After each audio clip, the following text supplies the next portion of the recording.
네, 어떤 꼬마가 어떤 목사님에게 길을 물었습니다. 아저씨, 혹시 우체국으로 가는 길이 어딘지 아세요? 목사님이 말했습니다. 글쎄다, 나도 잘 모르겠는데. 그런데 목사님은 이 아이가 너무나도 똘망스럽고 똘망똘망하고 또 귀엽게 생겨서 그냥 지나칠 수가 없었습니다. 그래서 이 목사님은 아저씨가 거기 가는 곳은 잘 모르는데 내가 저 교회 목사님이거든. 내가 대신 천국 가는 길을 너에게 알려줄까? 라고 물었습니다. 그랬더니 꼬마가 이렇게 대답했습니다. 에이, 웃기지 말아요. 아저씨는 지금 우체국 가는 길도 모르면서 무슨 천국 가는 길을 안다는 거예요? 성도 여러분, 여러분들께는 어디가 천국이십니까? 우리가 천국으로 가려면 도대체 어떻게 해야 하는 것입니까? 제가 과거에 전도사 시절에 섬기던 그 초등부 아이들에게 이렇게 물으면 우리 아이들은 하나같이 이렇게 대답했습니다. 전도사님, 먼저 죽어야 됩니다. 다들 웃으시지만 맞는 말입니다. 우리 크리스찬들에게 이 세상은 여기가 끝이 아니라는 그런 믿음을 우리는 갖고 살아갑니다. 우리는 이 땅에서 사망 권세를 이기시고 부활하시고 승천하신 우리 주님 예수 그리스도를 믿습니다. 그리고 마침내 우리가 이 땅의 삶을 끝내고 나면 그 주님과 영원히 함께 살 것을 믿습니다. 우리 대부분 신앙인들은 이런 믿음의 공식을 갖고 살아갑니다. 그런데 여러분, 이런 생각해 보신 적 없습니까? 나는 왜 이렇게 일찍 예수 그리스도를 믿었지? 좀 천천히 느긋하게 예수님 믿으면서 내가 좀 하고 싶은 대로 세상 사람들 마음껏 누리는 것처럼 그렇게 하고 싶은 대로 욕심껏 살다가 마지막에 천국 열차 막차 타고 주님 이제 믿겠습니다 하고 천국에 가면 참 좋았을 것을, 저만 그렇게 생각했던 것 같습니다. 심지어 저는 태어나 보니까 처음부터 목사님 아들이었습니다. 어릴 적부터 그저 저는 자연스럽게 예배당에 일주일에 한 차례는 꼭 나가야 했습니다. 가끔 용돈을 받으면 그 용돈의 10분의 1은 자동으로 하나님께 바쳐야 했습니다. 저는 또 이런 고민도 해보았습니다. 하나님은 좀 예수를 믿고 나면 그때부터 곧 천국 백성으로서의 삶을 바로 살 수 있도록 해주시지 왜 이 땅에서 이렇게 오래도록 살게 하셨는가?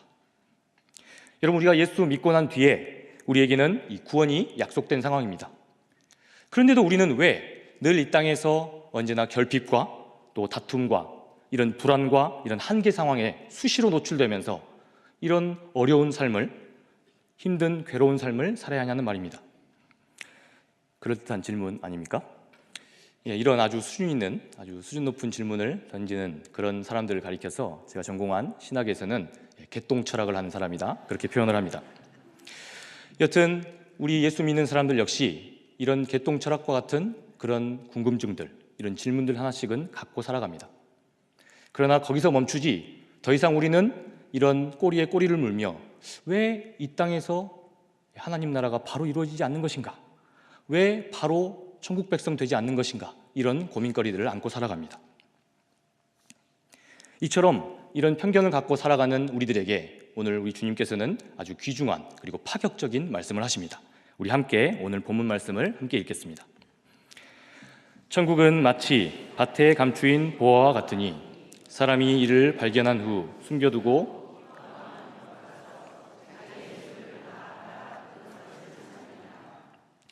오늘 말씀에 드러나는 천국의 첫 번째 특징은 지금 여기 바로 이 땅에서부터 시작된다는 것입니다. 우리 주님께서는 천국을 이 땅, 바로 밭에 비유하셨습니다. 우리의 익숙한 그 편견을 따른다면 천국은 저 위에 하늘나라에 있어야 합니다. 혹은 그 하늘나라보다 더 높은 우주 공간 어디엔가 있어야 합니다. 여러분, 그런데 밭은 어떤 곳입니까? 우리 주님 묘사하신 밭은 우리가 발붙이고 살아가고 있는 곳입니다. 일상에서 직접 경험하고 또한 목격할 수 있는 그런 곳이란 말입니다. 그러니까 우리 주님은 이 천국이 바로 우리가 살아 숨쉬는 바로 이 자리, 바로 이 땅에서부터 시작된다고 말씀하신 겁니다. 오스카 쿨만이라고 하는 아주 유명한 신학자가 있습니다. 이 사람은 우리 성경에 자세히 읽어보게 되면 성경에는 두 가지 차원의 천국이 나와 있다 설명합니다. 하나는 아직 이루어지지 않는 그 하나님 나라입니다. 우리가 아주 익숙하게 잘 알고 있는 죽어서 가는, 우리가 가게 되는 천국입니다. 예수님이 너희 의가 이 바리새인과 서기관보다 더 낫지 아니하면 결단코 천국에 들어갈 수 없다라고 하셨을 때 바로 이때 우리가 죽어서 들어가는 천국입니다. 그런데 이 쿨만에 따르면 이것이 성경이 이야기하는 천국의 전부가 아닙니다. 다른 하나는 이미 시작된 하나님 나라입니다. 이 개념은 우리 일반적인 성도들에게 좀처럼 아주 낯선 그런 개념입니다. 그러나 이 개념도 성경에 분명히 기록이 되어 있습니다. 예수님께서는 공생의 사역을 시작하시면서 마가복음에서 이렇게 선포하십니다. 때가 찼고 하나님 나라가 가까이 왔다. 여러분, 드디어 때가 찼다는 겁니다. 우리 하나님의 나라의 역사가 이제 예수 그리스도를 통해서 이 땅에서 현실이 된다는 것입니다. 그래서 하나님 나라가 가까이 왔다라고 설명하십니다. 우리는 천국에 죽어서 간다라고 표현하는데, 그런데 예수님께서는 하나님 나라가 가까이 여기 와 있다 말씀하신 겁니다. 다시 말해서 천국은 바로 이 땅에서부터 시작되는 그런 현실이라는 것입니다. 우리는 이 쿨만의 말대로 복음서에서 실제로 우리 예수 그리스도를 통해 하나님의 통치가 일어나는 하나님 나라를 목격하고 있습니다. 당시에 아주 사회에 불의한 사람들, 또 사람들을 괴롭히는 수많은 사두개인, 바리새인, 이런 사람들에 의해서 처음부터 죄인으로 낙인 찍힌 사람들이 많았습니다. 세리와 또 창기, 또 죄인들, 그리고 심지어 질병에 걸린 사람조차 그 죄책감에 시달리게 만들었습니다. 그런데 우리 예수님께서는 지금까지의 세상 질서와는 전혀 다른 그 하나님 나라의 질서와 기준으로 이 사람들을 아주 극진히 대접했습니다. 성경의 이 사람들은 지금 이 땅에서부터 하나님의 나라를 우리 예수 그리스도를 통해 직접 경험한 것입니다. 그리하여 이 땅에 이미 그 천국을 경험했던 사람들은 곧 그곳에서부터 예수 그리스도를 따랐다 말씀합니다. 사도행전 13장에 보면 바로 이 사람들을 예수 그리스도를 믿는 사람, 곧 그리스도인이다 라고 불렀다고 이야기합니다. 천국은 그러니까 지금 내가 오늘 여기 살아가고 있고 또 함께 부대끼고 있는 바로 이 자리에서부터 시작된다는 현실이 본문의 말씀입니다. 어떤 할머니가 수원을 경유하면서 부산으로 가는 시외버스를 탔습니다. 그런데 버스가 출발하고 바로 이 기사 아저씨 뒷자리에 앉은 할머니는 이렇게 기사 아저씨에게 물었습니다. 이 기사 양반, 수원까지 가려면 얼마나 남았수? 그러자 기사는 할머니, 적어도 한 1시간은 가야 합니다. 기다리세요. 그런데 한 5분쯤 지났을까요? 할머니는 또다시 기사에게 물었습니다. 이 기사 양반, 수원까지 가려면 얼마나 남았수? 할머니, 1시간 정도는 가야 된다니까요. 그런데 또 한 5분 있다가 할머니는 또 물었습니다. 기사 양반, 수원까지 가려면 얼마나 남았수? 슬슬 기사는 짜증이 몰려왔습니다. 빨리 이 할머니를 수원에서 내려 보내드려야겠다. 자, 이윽고 1시간이 지나고 수원에 버스가 도착했습니다. 그리고 이 버스 문을 열면서 아저씨는 해맑게 웃으며 이야기했습니다. 할머니, 수원에 다 도착했습니다. 이제 내리시면 됩니다. 그랬더니 갑자기 이 할머니께서 한 손에 있는 물병에 물을 한 모금 머금었습니다. 그리고 한 손에 있는 이 약 봉지에 약을 까서 털어 넣었습니다. 그리고 꼴딱 삼키고 나서 이렇게 말했습니다. 우리 딸내미가 여기 이 차가 수원쯤 가서 거기서 약을 먹으라고 했거든. 이 기사 양반, 부산까지 가려면 얼마나 남았수? 여러분, 우리네 일상에 지금 바로 나의 삶의 현장에도 이런 할머니 같은 존재들이 꼭 있습니다. 피하고 싶고 또 만나기 너무 부담스러운 현실을 도피하게 만드는 이런 사람들이 꼭 있습니다. 말씀을 준비하면서 저도 고민해 보았습니다. 도대체 우리 주님께서는 여기서부터 시작된다는 그 하나님 나라, 도대체 내게 그 하나님 나라는 어디 있지? 요즘 사역을 마치고 저는 집에 가면 보통 대자로 이렇게 뻗어서 씻기 전에 이렇게 누워 있습니다. 그러면 6살 난 제 딸내미와 또 아들내미가 저기 멀리서부터 달려옵니다. 그리고 제 배 위에 올라탑니다.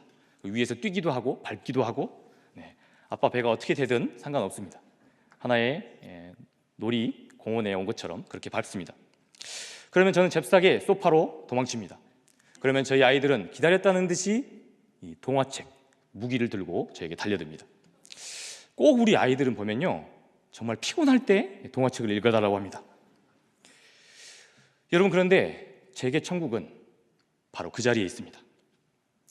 가만히 우리가 깊이 생각해 보면 정말 우리가 귀찮고 짜증난다고 생각되는 그 자리, 언제나 그 자리 현실을 도피해버리면요, 그 사람에게는 진정 의미 있고 가치 있는 그 자리가 이 일상 동안에 존재하지 않습니다. 이런 의미에서 피곤해 지쳐서 제 배 위에 올라타고 있는 우리 자녀들이 있는 그 자리, 저에게 굉장한 의미가 있는 자리인지 모릅니다. 저는 대학부 목사로서 우리 청년들을 자주 상대합니다. 사역을 하다 보면 때로는 정말 만나고 싶지 않은 상황을 만납니다. 때로는 아주 어떤 청년들 중에서는 피하고 싶은 그런 청년들도 때로 있습니다. 청년이 피하고 싶은 게 아니라 그 상황이 아주 피하고 싶은 상황이 있습니다. 또 아주 난감한 도움을 요청하는 청년도 있습니다. 가끔은 거의 새벽이 다 돼서 이렇게 연락을 하는 청년들도 있습니다. 여러분, 그런데 우리 청년들 알바며 또 스펙을 쌓아야 하며 그 바쁜 와중에도 그렇게 분투하며 살아갑니다. 또 직장인 청년들은 회사에서 언제나 말단 사원입니다. 그러다 보니 현실에서 각박하게 살다가 이 예배당에 와서 위로와 소망을 얻습니다. 이 예배당의 자리에서 주님 말씀 붙들지 않으면 내가 한 주간 살아갈 수 없다. 여러분, 정말 기특하지 않습니까? 대학부 목사인 저는 바로 그 청년들과 함께하는 그 예배의 자리, 말씀을 전하고 함께 기도하는 그 뜨거운 자리가 제게 현실의 천국인 것입니다. 이 땅에서 이런 일상적인 소소한 천국도 우리 주님께서 제게 허락해 주시지 않으시면 당연한 것이 아닙니다. 저는 가끔 사역이 바쁘다 보면 우리 아이들이 자고 있을 때 나가서 또 자고 있을 때 들어오는 때가 있습니다. 억지로 아빠 왔다고 깨울 수 없습니다. 어쩔 때는 며칠 동안 그렇게 깨어있는 자녀들의 얼굴을 보지 못할 때도 있습니다. 여러분, 그런 의미에서 제 배 위에 올라타서 깨어서 올라타고 있는 제 아이와 함께하는 그 시간은 결코 당연한 것이 아닙니다. 만약 이 밤에 우리 하나님께서 저를 지금 거둬가신다면 저는 그 소소한 일상마저도 더 이상 현실에서 누릴 수 없게 될 것입니다. 그런 의미에서 바로 지금 여기 내게 주어진 이 현실의 가치에 눈뜨지 못한 사람은 결코 이 땅에 천국을 경험할 수 없습니다. 이처럼 우리 예수님은 밭이라는 이 비유를 통해서 천국의 현실을 죽음 이전에 분명히 있다는 바로 이 사실을 우리에게 말씀하십니다. 두 번째, 이 천국의 특징은 천국을 발견하는 사람들에게만 분명하게 드러난다는 사실이 있습니다. 우리 본문 말씀을 함께 읽겠습니다. 천국은 마치 밭에 감추인 보화와 같으니 사람이 이를 발견한 후 숨겨두고.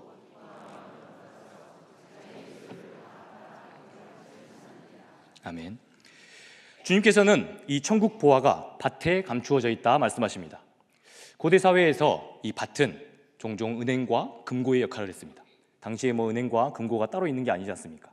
그러다 보니 자신의 어떤 소중한 재산들을 밭에다가 몰래 감춰두는 일이 있었습니다. 그러다 보니 어떤 사람들은 유언을 남기지 않고 그대로 죽게 됩니다. 그러면 엉뚱한 사람들이 그 밭을 파다가 횡재를 하는 그런 경우가 생겼습니다. 우리 주님께서는 이 갈릴리 사람들에게 익숙한 그 예화를 드시면서 그렇게 하나님 그 나라, 그 말씀 비유를 하시고 계시는 겁니다. 그런데 이 비유의 말씀을 우리가 자세히 떠들어 놓고 보면 이런 의문이 생깁니다. 우리는 천국에 가려면 믿음 생활 열심히 해야 된다. 또 착하게 살아야 한다. 봉사하고 뜨겁게 헌신해야 한다. 그렇게 일반적으로 생각합니다. 그런데 이 비유 속 밭에 이 감추어진 하나님 나라 보화를 발견한 사람은 뭔가 아주 특별한 공로나 열심을 다해서 이 보물을 찾은 것이 아닙니다. 오히려 이 본문의 정황상 천국 보화를 발견한 그는 아주 우연찮게 이 보물을 발견하고 있습니다. 게다가 이 보물을 발견한 이 사람은 어떤 특정한 누구가 아닙니다. 그리고 그냥 평범한, 그저 그렇고 그런 사람입니다. 우리는 이 하나님 말씀이 그저 그런 사람, 평범한 사람이 발견하였다라고 하는 말씀에 주목해야 합니다. 일단 이 하나님 나라는 발견한 그 사람에게는 분명한 가치로 드러납니다. 그러나 이것을 현실에 주어지는 천국이라고 발견하지 못하는 사람에게는 여전히 숨겨진 형태로 감추어져 있다는 것입니다. 이 말이 도대체 무슨 소리인가? 어떤 부유한 나무 수집가가 있었습니다. 이 사람은 나무를 너무나 아끼고 또 사랑하는 사람입니다. 그러다 보니 이 나무를 아끼고 사랑하는 마음에 자신의 큰 정원을 만들어서 여기다가 열심히 나무를 채워다가 사다가 심었습니다. 전국 방방곳곳 또 세계 곳곳을 누비면서 이 나무들을 모아 들였습니다. 그리고 열심히 더 좋고 더 신비한 나무들을 그 정원에다가 심어 놓았습니다. 그러는 한편 이 사람의 반대편에는 아주 가난한 집 사람들이 있었습니다. 이 사람들은 당장 하루 한 끼를 먹고 사느냐 마느냐 겨우 입에 풀칠하는 그런 가정이었습니다. 그런데 이 가난한 가정 사람들에게도 한 가지 낙이 있었습니다. 그것은 이 앞집 부유한 사람이 심어 놓은 그 나무들, 그 정원의 나무를 감상하는 소소한 행복이었습니다. 봄이 되면 부자가 곳곳에 나무를 수집하려고 혈안이 되어 있는 사이에 이 아름다운 꽃들을 피워내며 나무들 주변에 나비와 또 새들이 모여들었습니다.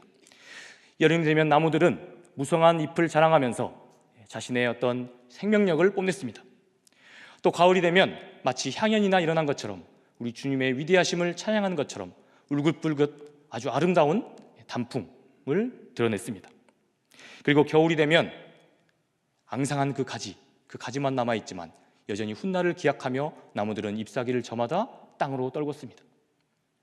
부자가 정신없이 자신의 그 정원에 이 나무들을 심으러 혈안이 되어 있는 사이에 정작 그 나무들을 지켜보면서 나무들의 그 신비와 아름다운 모습을 지켜본 사람은 바로 이 가난한 집 사람들이었습니다. 사랑하는 상당히 성도 여러분, 누가 진정 나무를 소유한 사람입니까? 누가 진정 이 나무들의 아름다움을 향유한 사람들입니까? 부자는 죽어라 나무를 모으기는 했습니다. 그러나 부자는 결코 이 나무들을 향유하고 있는 사람이 아닙니다. 나무를 향유한 사람들은 바로 이 가난한 집 사람들이었습니다.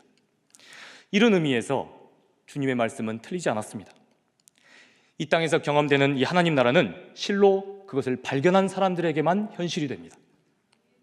모두가 자신만의 여기와 바로 지금을 삽니다. 그러나 모두가 자신들의 어떤 지금과 이 여기를 천국으로 경험하며 사는 것은 아닙니다. 이를 깨닫지 못한 사람들에게는 여전히 숨겨져 있는 것입니다. 사랑하는 성도 여러분, 우리에게는 이미 우리 주님께서 수많은 천국의 조건들을 심어 놓으셨는지도 모릅니다.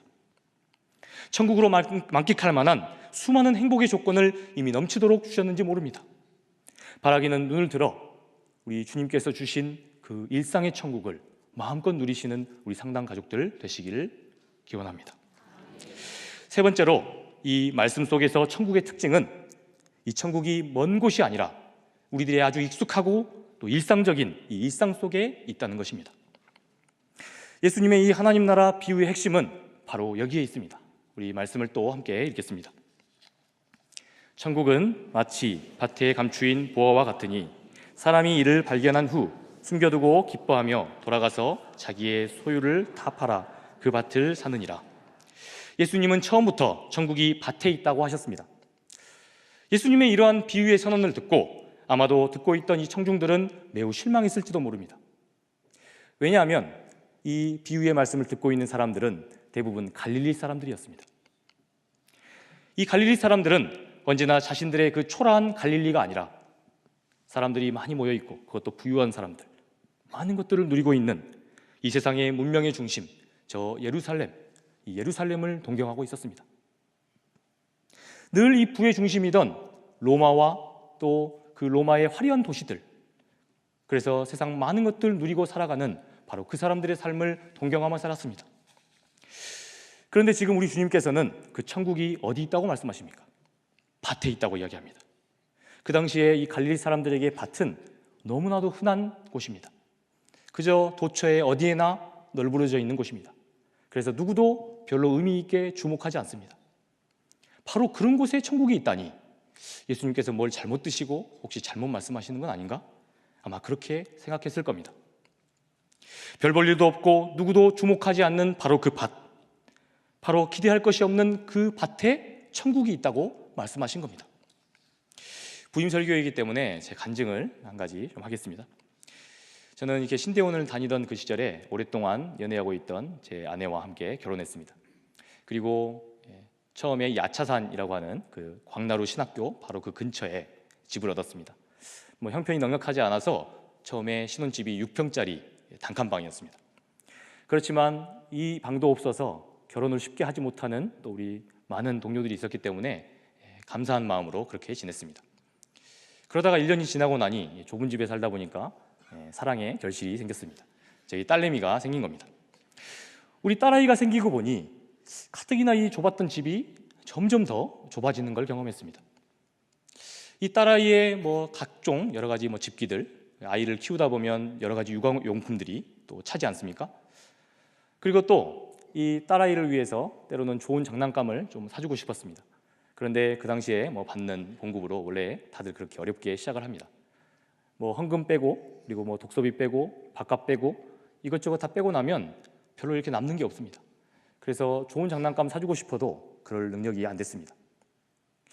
그러다가 이 광진구청에서 장난감을 무료로 대여해 준다는 소식을 들었습니다. 그래서 꼭 가져야 우리 거냐? 그래서 기쁜 마음에 가서 딸아이가 다가가는 그 장난감을 빌려오기로 했습니다.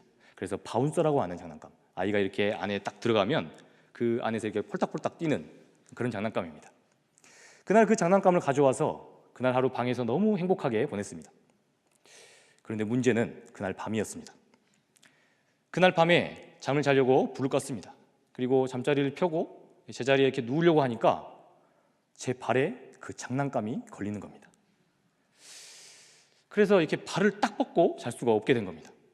그래서 저는 이렇게 학다리를 하고 그렇게 잠을 잘 수밖에 없었습니다. 그날 잠이 오질 않았습니다. 그동안 이렇게 작은 집, 왜 전도사님들은 이렇게 다 가난해야 하는가? 그런 생각 때문에 쌓여왔던 그 마음, 그렇다고 이 전도사가 하나님 앞에 막 삿대질하며 따질 수 없지 않습니까? 그래서 일어났습니다. 기도했습니다. 제가 아쉬운 상황이니 기도해야죠. 주님, 가난한 전도사라서 이런 푸념의 기도를 했습니다. 제가 장난감 하나 제대로 변변치 않게 사줄 수 있는 게 없네요. 그런데 그래도 주님, 저는 제 일생을 주님께 헌신하겠다고 그렇게 다짐한 사람입니다. 그런데 제 아내와 제 딸아이는 무슨 죄입니까? 저는 그렇게 개똥 철학을 열심히 연마하던 그 기술로 하나님 앞에 합리적으로 이렇게 저렇게 따졌습니다. 그래도 그러다가 결국 아쉬운 사람은 접니다. 그래서 하나님께 다시 빌었습니다. 하나님, 제가 주의 종이 된다고 하면서 대단한 것 기대하지 않지 않습니까? 그래도 주님, 진짜 인간적으로 발은 그래도 뻗고 잠은 자야 될 거 아닙니까? 이렇게 기도를 마쳤습니다. 그런데 이렇게 푸념을 놓고 기도하고 나자 아주 놀라운 일이 일어났습니다. 그 다음 날부터 온갖 그 욕구불만이 제 모든 마음을 뒤집어 삼켰습니다. 저는 가는 곳곳마다, 가는 길마다 좋은 집만 제 눈앞에 보였습니다. 좋은 주택을 보고, 또 지나가다가 좋은 아파트를 보고, 저 집에 사는 사람들은 얼마나 행복할까? 그런 마음이 저를 사로잡았습니다. 교회를 갈 때도, 길을 갈 때도, 예배를 드리고 돌아오는 그 한강 다리, 돌아오다 보면 이 지하철 속에서 멋진 풍경이 펼쳐집니다. 그런데 그럼에도 불구하고 저는 계속 집만 봤습니다. 오로지 더 좋은 집에 살 수 있는 방법이 뭘까? 전도사가 합법적으로. 그러다가 몇 달 후에 제가 사역하던 이전 사역지 이 복된교회에서 계속 사역할 수 있는 기회가 있었습니다. 그래서 저는 이 전세를 처분하고 그리고 이 부천에서 새로 집을 얻었습니다. 여러분, 그런데 놀라지 마십시오. 그 새로 얻은 집은 좋기 17평이나 되었습니다. 3배나 늘어난 겁니다. 그리고 이 집은 남양집에다가 채광도 좋습니다. 거기다가 이 주인이 집이 빨리 나가게 하려고 아주 이렇게 화이트 톤으로 도배를 새로 해놓은 겁니다. 신혼 분위기를 나름 이렇게 또 새록 그렇게 낼 수 있었습니다. 그렇게 너무 좋은 집에서 이제 새로운 삶을 시작했습니다. 발을 뻗는 것은 당연하고 아이가 뛰어다닐 수 있는 그런 놀라운 집이었습니다. 가난한 전도사의 이 푸념 섞인 기도를 그래도 우리 주님께서 외면하지 않으시고 들어주셨구나. 너무나도 감사하다. 그렇게 새로 이사한 집은 방도 3개나 있었고 또 화장실도 2개나 딸려 있었습니다. 밖에 또 수납을 할 이 베란다도 2개나 있었습니다. 너무나 행복했습니다. 여러분, 그런데 놀라지 마십시오. 바로 그 행복이 딱 한 달 갔습니다. 제가 살면서 보니까 이 집도 은근 하자가 많았습니다. 보일러의 배관 구조가 이상해서 보일러를 아무리 떼도 따뜻해지지 않습니다. 베란다 싱크대는 이사 간 지 얼마 되지도 않아서 얼어붙었습니다. 전문가를 불러 십수만 원을 들여서 고쳤습니다. 또 엘리베이터가 없는 이 4층에서 저희가 살았습니다. 시장이나 마트를 갔다 오면 이런 CCM 있지 않습니까? 한 손엔 복음 들고 한 손엔 사랑을 들고. 근데 저는 한 손에는 장바구니를 들고 한 손에는 아이의 유모차를 들고 뒤에는 저희 아이를 들쳐매고 그 4층 엘리베이터가 없는 그 집에서 낑낑대고 그런 길을 수시로 오갔습니다. 그렇게 넓다고 느꼈던 집도 결코 그렇게 넓어 보이지 않았습니다. 딱 그렇게 한 달이 되어서 제가 밤에 잠자리에 딱 누웠는데 갑자기 제 입에서 이런 말이 나오는 겁니다. 아, 조금만 더 넓은 집이었으면 좋겠다. 그때 저는 깨달았습니다.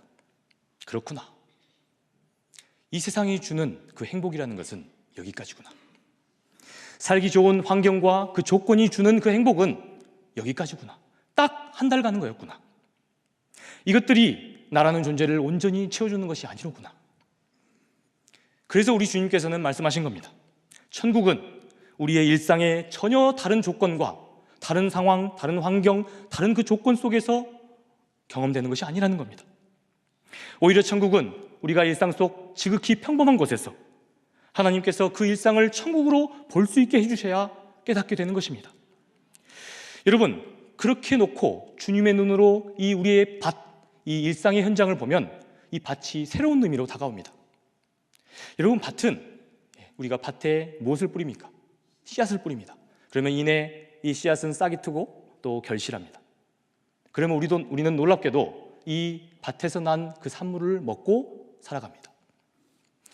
여러분, 밭은 이런 면에서 우리네 직장이나 일터와 같습니다. 나에게 일감을 왕창 몰아주기 위해 꼰대처럼 구는 우리 부장님이 있는 바로 그곳, 바로 거기가 나에게 있어서 천국입니다. 여시 같은 후배, 자신의 스펙만 믿고 나에게 개기고 드는 바로 그 후배가 있는 바로 그 일터, 이 일터에서 나오는 봉급으로 나는 신비하게도 또 한 달을 살아가지 않습니까? 여러분, 밭은 또 우리네 가정입니다. 우리 주님께서는 말씀하셨습니다. 사람이 떡으로만 사는 것이 아니다. 정말 그렇습니다. 우리는 바쁘고 힘든 이 일상 속에서 언제나 분투하고 세상에 이리 치이고 저리 치이며 경쟁에 그렇게 살아갑니다. 그러다가 우리는 지친 몸으로 어디로 돌아옵니까? 우리네 가정으로 돌아옵니다. 그 돌아온 가정에서 우리는 정신적인 에너지를 다시 충전합니다. 그 충전한 사랑의 에너지로 우리는 다시 이 세상과 마주하고 싸워낼 그 능력과 힘과 소망을 얻습니다.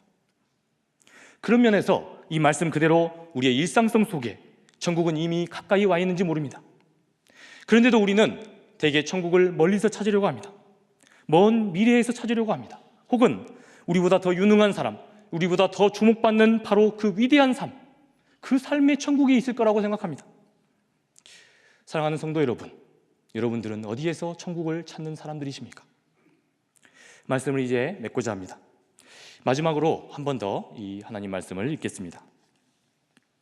천국은 마치 밭에 감추인 보화와 같으니 사람이 이를 발견한 후 숨겨두고 기뻐하며 돌아가서 자기의 소유를 다 팔아 그 밭을 사느니라.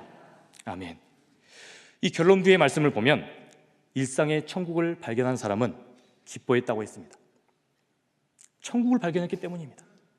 우리 주님의 눈을 갖게 되어서 우리 주님의 역사적인 통치를 확인한 겁니다.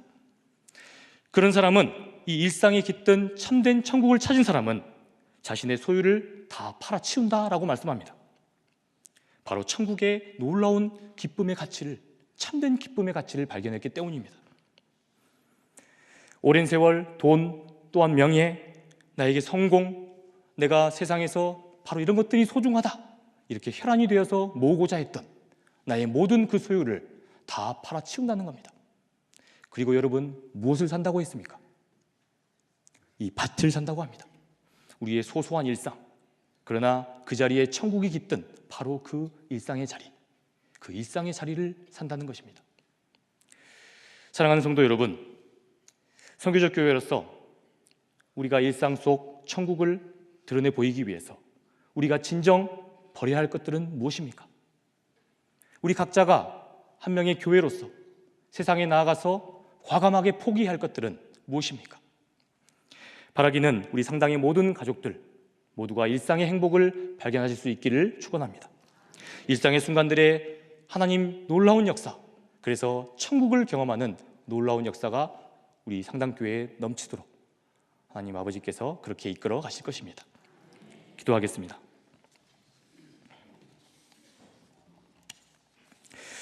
사랑과 은혜의 주님, 이 땅에 빈손으로 태어나 많은 것들을 누리게 하시니 참으로 감사합니다. 그리고 무엇보다도 하나님의 아들을 내어주신 사랑, 알게 하신 은혜 참으로 감사합니다. 이 사순절 기간 우리 모두가 예수님을 따라 주님께서 이 땅에서 보이신 하나님 나라를 우리가 머물러 있는 지금 여기서 다시 드러내게 하여 주시옵소서. 그래서 날마다 기쁨과 감격으로 일상을 살아가는 상당의 모든 가족들 될 수 있기를 간절히 바라오며 우리 주 예수 그리스도 이름으로 기도합니다. 아멘.